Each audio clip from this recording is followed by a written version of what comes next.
Hello students, today I am going to explain effect of latitude on the acceleration due to gravity.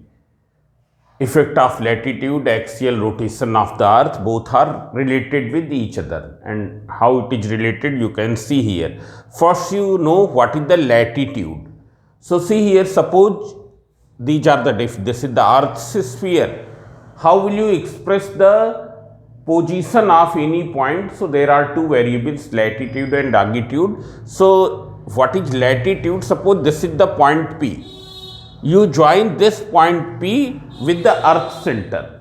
So this line OP makes what angle from the equatorial plane? As we know that this is the equatorial plane. It's clear. It is called the equatorial plane, that I am writing here. Equatorial plane. It's clear. This. So what will be the latitude? So the angle which this line makes from the equatorial plane, that is called the latitude. Means if you take the point P here, what will be the lambda? Lambda will be 0 because then OP will be along equatorial plane. Lambda will be 0. For any point situated on the equator, lambda will be 0. For any point situated on the axis, on the pole, this is the pole. What will be lambda? Here if it is situated at the pole, then lambda will be equal to 90 degree, because in that case OP will be this line which is normal to the equator. Now see here, what is axial rotation of earth? So we know that earth rotates about its own axis. Earth rotates about its own axis. From which direction? Axis. From west to east.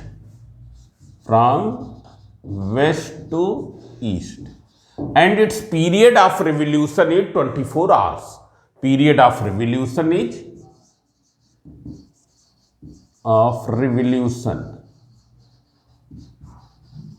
it is 24 hours. Means earth complete one rotation about its axis in 24 hours.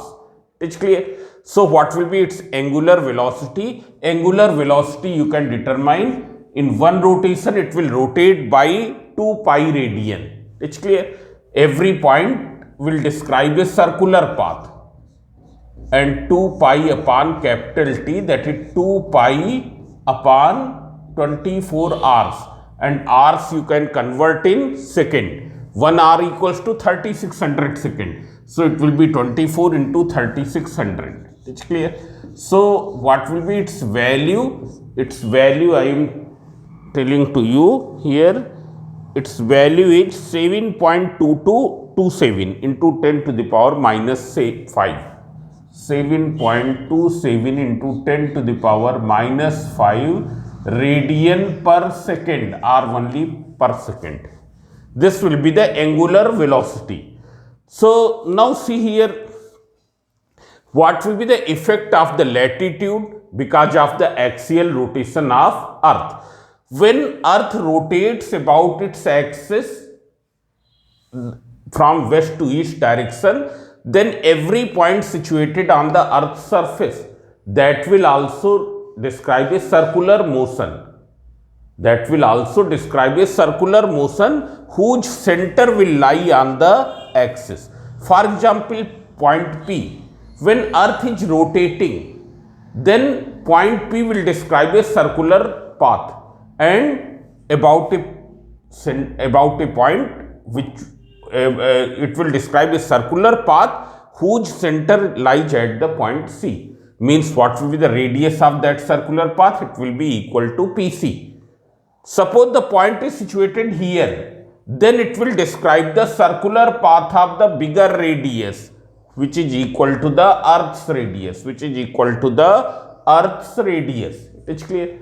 When it is at the point here, it will describe a circular path of 0 radius. It's clear. Means when earth is rotating about its axis, every point situated on the earth's surface will describe a circular motion, and the center of that circular path will lie on the axis. It's clear? Here you can see that the radius of each circular path is of different value. When the point is on the equator, it is describing a circular motion of maximum radius. When it is at the pole, it is describing a circular motion of zero radius. It's clear? Here it is what will be, you can see here from O to P, it will be the Earth's radius. Latitude of that place is lambda. This angle is lambda, therefore this will also be equal to lambda.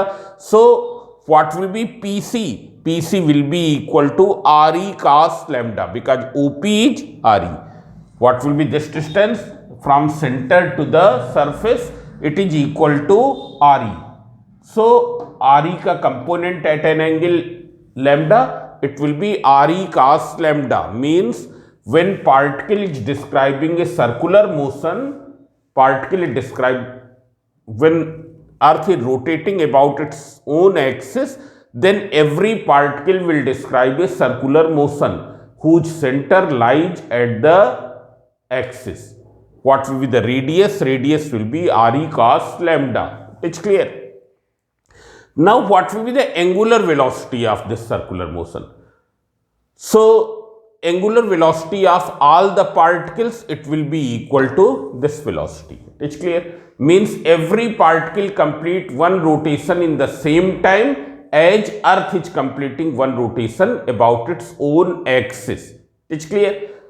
We know that the Earth complete one rotation about its own axis in 24 hours. Therefore, every particle, means when particle P will start from here, it will move this way, this way, this way, and after 24 hours, once again it will reach here. Therefore, angular velocity of all the particle will be same as this. Period of rotation of every particle will be equal to the 24 hours. It's clear? Means all are having same value of omega, whether it is situated here or at the pole. But the radius is different. Now we know that when a particle describes a circular motion, then it requires a centripetal force. Centripetal force is given by centripetal force F. It is given by equal to mr omega square. If a particle of mass m is moving on a circular path of radius r with a angular velocity omega, how much centripetal force will be required? mr omega square. But you can see here, m is fixed mass of the particle. You can take the particles of same massage at every point. It's clear? Therefore, mass will remain same. Omega is same for all the particles. But what happens to the r? Value of r means value of radius of circular path is not same. The particle which is situated at the equator is describing a circular motion of maximum radius. One which is situated at the pole is describing a circular motion of zero radius. Therefore, its value will not be same for at every point on the Earth's surface. Maximum requirement of CF will be when particle is at the equator. What will be the requirement of CF at the pole? There will be no requirement of CF. It's clear? Maximum requirement will be at the equator, no requirement at the pole. Now, as we know that about the centripetal force, it is not any new force. It is not any newly generated force. Already some existing force will contribute for CF. Already some existing force will contribute for CF. Now you can see here. Suppose the particle of mass m is situated here. So what will be the existing force upon this? It will be the gravity force which is acting towards the center of Earth, mg, which is acting along PO. Now this mg will contribute for CF. It will contribute for CF. It's clear? Means what will be the apparent weight? apparent weight we can find by subtracting this vector from this vector.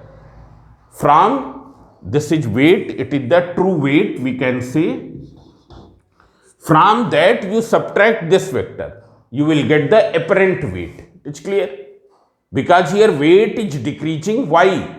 Because some part of the true weight is used up in contributing to the required CF.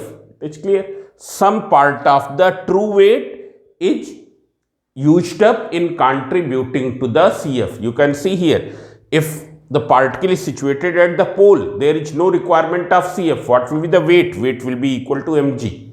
We will find that weight will be equal to mg. There will be no reduction in the weight. There will be no reduction in the weight. Though this reduction in the weight is less than 0.5%.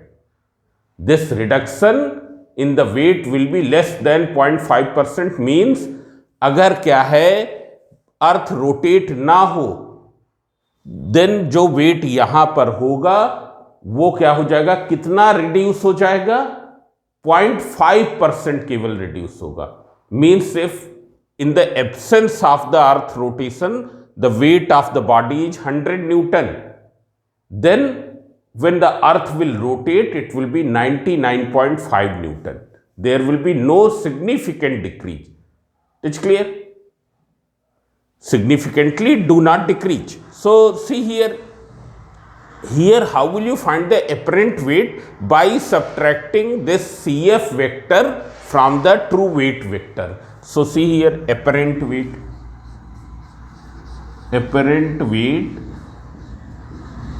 we can write it as F dash equals to true weight W minus vector F, or we can write it as mg dash equals to mg minus vector F.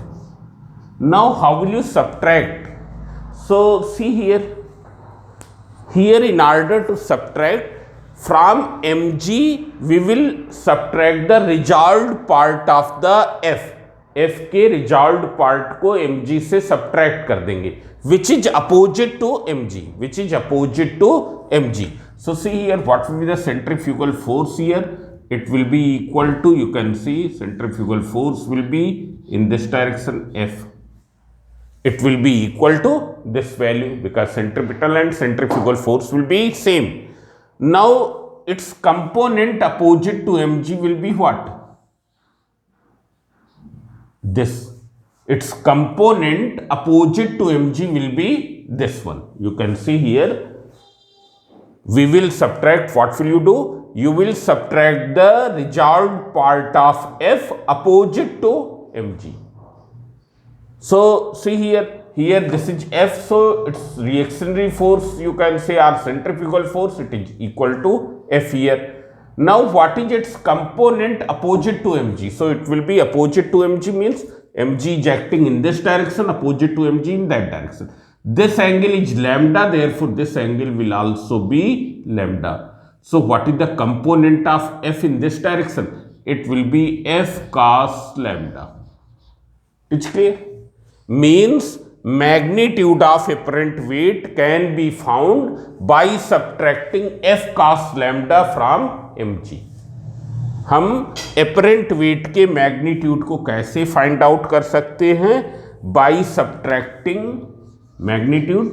When we say magnitude, we don't put vector sign. Equals to mg. From mg you subtract the F cos lambda. So minus F cos lambda. What is F? F already I have told, it is the centripetal force. Now you see the value of F here. F equals to mr omega square. What is R here? R is the Re cos lambda. For point P, what is R? It will be equal to Re cos lambda. It is the radius of circular path which the particle is describing when it is situated at point P. So you can see here it will be m. In place of r you can write re cos lambda into omega square. Now you substitute this value here. When you will substitute mg dash equals to mg minus, you substitute this m in place of f, you write down this m re square re cos lambda into omega square, and then there is one more cos lambda. You see here, in place of f I have written this value, and then there is one more cos lambda. So on further simplifying, what will you get? So you can see here, on further simplifying, it will be mg dash will be equal to mg minus m re cos square lambda into omega square. It's clear? So m you can cancel out. So what will be g dash equals to g minus re, here we will rearrange the term, omega square cos square lambda. This is the effect of the latitude because of the axial rotation. When earth rotates, every particle on the earth's surface describes a circular path with the same angular velocity as the earth's angular velocity, but radius of each circular path will be different because of its position on the earth's surface. It's clear? Because of the latitude of that place. It's clear? So that's why it is the effect of latitude because of axial rotation. If earth do not rotate, then every point will not describe a circular path. There will be no requirement of CF. CF will not be required, and when CF will not be required, what will be? Mg will not contribute anything for the CF, and then at every point weight will be equal to mg. At every point value of g will be uniform. Now see here, we will see that what is the change in acceleration due to gravity because of axial rotation and because of not of axial rotation. Means जब earth rotate करती है और जब earth rotate नहीं करती है. So from here you can see g minus g dash equals to re omega square cos square lambda. You can see here that earth is describing circular path of maximum radius. Every particle is describing situated on the equator. Any particle situated on the equator is describing circular path of maximum radius. मतलब जो particles equator पर situated हैं, equatorial plane पर situated हैं, they are describing circular path of maximum radius, which is equal to Earth's radius re. Means for those particles maximum CF will be required, because the formula of CF you know, it is equal to mr omega square. Here we know that m and omega it will remain unchanged, so only r is changing. R is the radius of circular path which is maximum at the equator. So maximum CF will be required at the equator. Means the minimum value of g will be on the equator. It's clear? And what is the maximum value? Which is at the poles. So see here, if you calculate it for equator, at equator lambda equals to 0 degree. So g minus g dash, g is the value when earth do not rotate. अर्थ अगर rotate ना हो, omega 0 होगा, g dash will be equal to g. It's clear? When earth do not rotate, omega will be 0, this factor will become 0 and g dash will be equal to g. So you can say that here g is what?